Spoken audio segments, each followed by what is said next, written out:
Hi everyone, Sandra Duran Wilson here, and welcome to Mixed Media Soul Sparks. I've got a wild assortment of stuff on my table here that we're going to jump right into. But first, I just want to welcome you to take a look at my website and see if there is an online class or an in-person class you might be interested, or even an international art retreat to some place like Scotland or Ireland or Egypt. And maybe you'll join me. So just pop over there and take a look. So what I've got going on here today, it's pieces of fabrics. And I started with this idea a couple of years ago when I was doing a residency in southern Italy. And it was about reweaving the myth. And let me just show you a couple of pieces I did. So these were large canvases that I painted.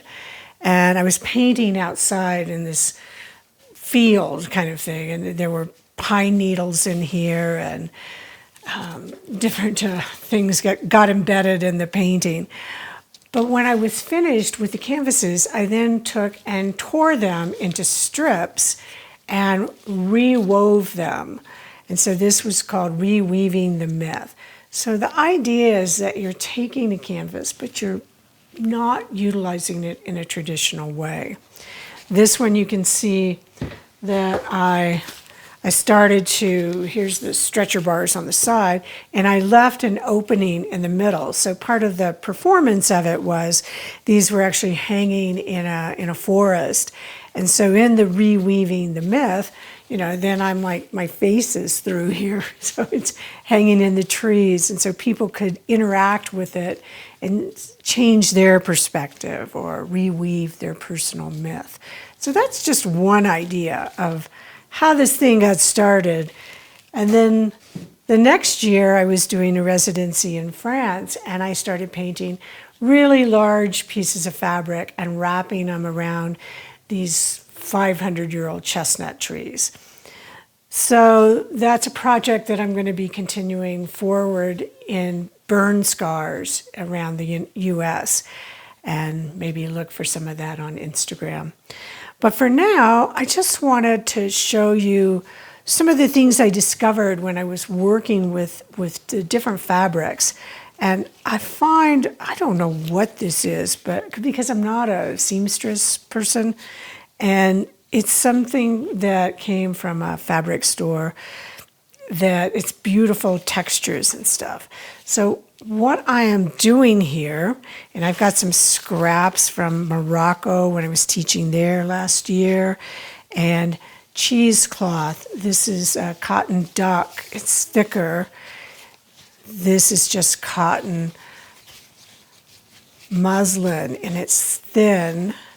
And this is cotton, but it's a loose weave, so it's almost something between cheesecloth and something else. Now this is an old painting of mine that I'm going to paint these pieces of canvas and fabric, and then I'm going to adhere them onto this panel. But one of the things I love is that with these fabrics, when you paint them, I'm going to layer these. Can we see everything okay? Yeah, we can. And especially, I'm putting the thicker one at the back. The cheesecloth is going to go there. This one is a loose weave. The heck is that? Part of a plant, I think. Decided to join us. And you can see this part. This was something I did earlier. So it's, burlap. I was using the burlap as a stamp. And then the thinner piece here. Okay, so I've got all of these pieces layered up. And I'm just going to take some water, get everything kind of nice and wet. I want the paint to flow through all of these layers. So let's start with here's the other thing. I'm using up a lot of supplies that have been in my studio. This gesso, I'm like right at the bottom of it and it's drying up. So it doesn't flow well if I'm going to be gessoing a canvas. So I'm using it in a different way. These paints were almost dry, so I've added water to them. So now they're almost like an ink or a stain. And let's just get this little chip brush. So what I want to do is get some gesso on here first. Then I'm going to come in with this. This is yellow ochre. And you can see how wet that is. And this sap green.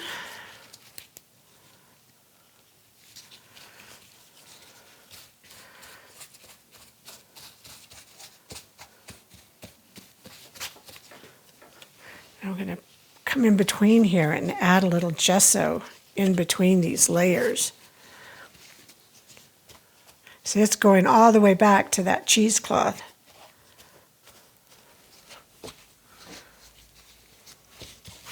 I've even got some other fabrics over here that are like cloths that I'll use to clean off my brushes, and mixed with the gesso, and I start to get these interesting patterns on them.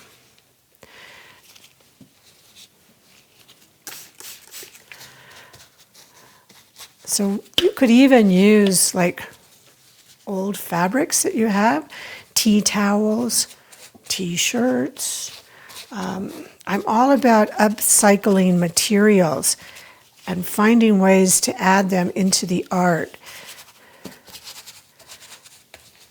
Okay, let's just put this away and see what's going on with those underlying layers. The only problem with this is that you can just kind of get carried away and play with this all day and say, oh, what's going to happen there? And so I'm going to add some water back here. And isn't that looking great? I think that's going to be a nice piece. Cheesecloth is in there. Let's just get a little more gesso back here. I wanted some pieces that are going to be pretty neutral. This is, it was an ink that I used that was just, really bright yellow. So I got to go over that a little bit. This is the Cotton Duck. It's a little heavier, so it doesn't go through quite as much. And here's some transparent red iron oxide.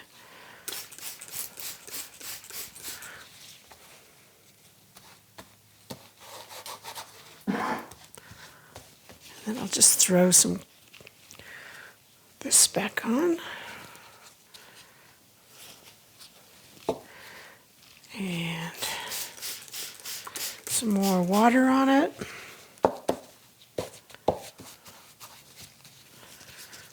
Let's make some room here. I've even got printed fabrics. I got this at the fabric store, and I like the pattern on it, but I can also come back here with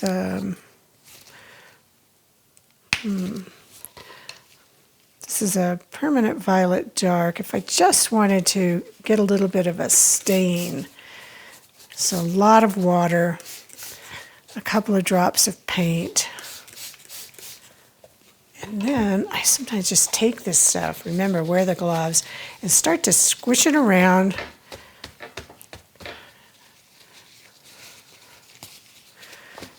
I can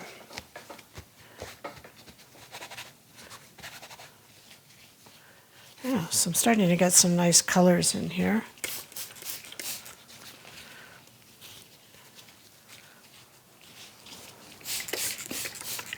Now the other thing I'm going to do with these, because I could just keep playing like this for a long time, once these have dried, I can come back in here and do some stamping on top of them. I could paint out sections. This is from a shopping bag. I just love this little pattern. I'll probably paint that with something. And then I'm going to take and cut them into different sizes. Here's one that I did with mostly gesso. And I took a little hole punch, tiny little hole punch, and made holes in there. And I'm going to take some embroidery thread and bring that through and just hang it. So it could be stitching, but it could also be things hanging off of it. The same with the burlap. And I'm going to use these pieces as a composition on top of the painting.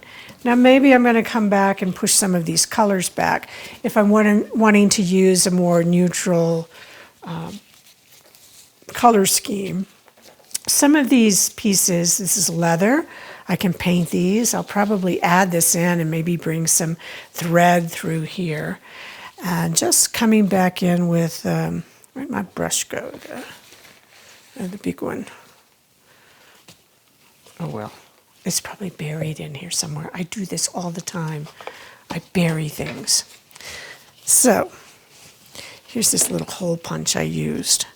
And stamps. I can come back in and stamp on top of this. So many possibilities. I'm going to have a good time playing with this. Thinking about my fabrics. This is actually Tyvek that I was able to buy by the yard. It takes paint beautifully as well. Now this one is actually resistant. Let's see what the other side is like. And there we go. I think it was just too wet. Some nice glazing in here. And then with Tyvek you can heat this stuff and it does its crinkly up thing. There's a video on that. And this is really easy to stitch through. So I just want to show you how to work with this, with these layers. Take it off the canvas. I'm going to cut it up, play with this, and show you how it's finished. And that's it. So go have some fun. Find some fabrics. You don't have to buy new stuff if you've got old dish towels or something. Pillowcases, use up things you have. Great way to use up your paints that are almost dry. Add some water. Use up your almost leftover gels and pastes and go layer it. Now I'm going to probably use a matte gel to adhere this. So I always say you want to match the weight of the medium to the weight of the fabric. So if I'm going to be gluing a heavy duck fabric, I'm going to use a heavier gel. And if I'm going to be adhering a very delicate cheesecloth or ribbon, then I would use maybe a gloss medium or a matte medium. So just match the weight of the fabric to the weight of the medium, and you should be good. Thanks for joining me. I'll finish this one up and show you what it looks like. And I think it's going to jumpstart a lot of ideas for you of how to take the canvas off of the stretcher bars. And I'll put in a picture of my trees as well. So join the Creative Awakening Facebook group and take a look at the website, and I will see you next time.